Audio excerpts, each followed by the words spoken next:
इस देश में कुछ लोगों का ये कहना है, विशेष रूप से मेनका गांधी जैसे लोगों का ये कहना है कि दूध तो जानवरों के बच्चों के लिए है। जैसे माँ का दूध अपने बच्चे के लिए है, वैसे ही जानवरों का दूध अपने बच्चे के लिए है। ये उनका कहना है। मैंने इसमें थोड़ा काम किया, थोड़ा जानने की कोशिश की कि हमारे देश में गाय होती है, बैल होती है, भैंस होती है। तो हमारे देश में ऐसी भी गाय हैं जो 60 लीटर, 70 लीटर, 80 लीटर दूध देती हैं।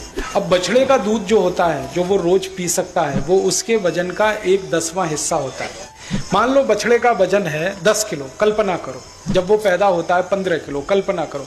तो वो एक दिन में 1.5 लीटर ही दूध पी सकता है। ज्यादा पिलाओगे दस्त हो जाएंगे, उसको टट्टियां हो जाएंगे। अब सुनो, अब वो 1.5-2 लीटर तो पी सकता है। अब उसकी माँ को दूध उतरता है 15 लीटर। तो आप क्या करेंगे? आप ये करेंगे, या तो बछड़े को ज्यादा पिलाएंगे तो वो बीमार होकर मर जाएगा, या बछड़े को दूध 1.5-2 लीटर ही पिलाएंगे, बाकी दूध माँ को उसके थनों में ही छोड़ देंगे तो माँ मर जाएगी।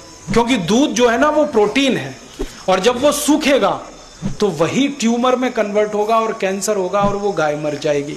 इसलिए हमारे शास्त्रों में कहा गया कि बछड़े और बछिया के लिए वजन के अनुपात के हिसाब से दूध छोड़िए। तो हमारे किसान अक्सर ये करते रहे कि 1 थन का दूध बछड़े और बछड़ी के लिए, 3 थन का दूध अपने लिए। तो ये बैलेंस की व्यवस्था है, पूरा दूध निकलता भी रहे, माँ भी जिंदा रहे, बछड़े भी जिंदा रहे, बछिया भी जिंदा रहे। अब क्या हुआ, इस देश में कुछ लोगों ने कहना शुरू किया दूध बच्चे का अधिकार है, आप पी रहे हो तो आप अनैतिकता कर रहे हैं। तो अब फैल गया, दूध पीना बंद कर दो। क्या पियोगे? आपके पास कैल्शियम का दूसरा स्रोत क्या है? दूध के अलावा हिंदुस्तानियों के पास कैल्शियम का दूसरा स्रोत क्या है? दूध है, दही है, मक्खन है, मट्ठा है, घी है।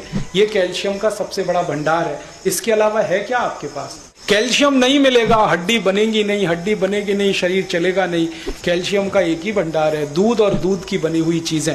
इसलिए भारतीय भोजन व्यवस्था में दूध सबसे महत्वपूर्ण स्थान पर है, और बच्चों के लिए तो सबसे बड़ा भोजन यही है, क्योंकि बढ़ते हुए बच्चे को कैल्शियम सबसे ज्यादा चाहिए।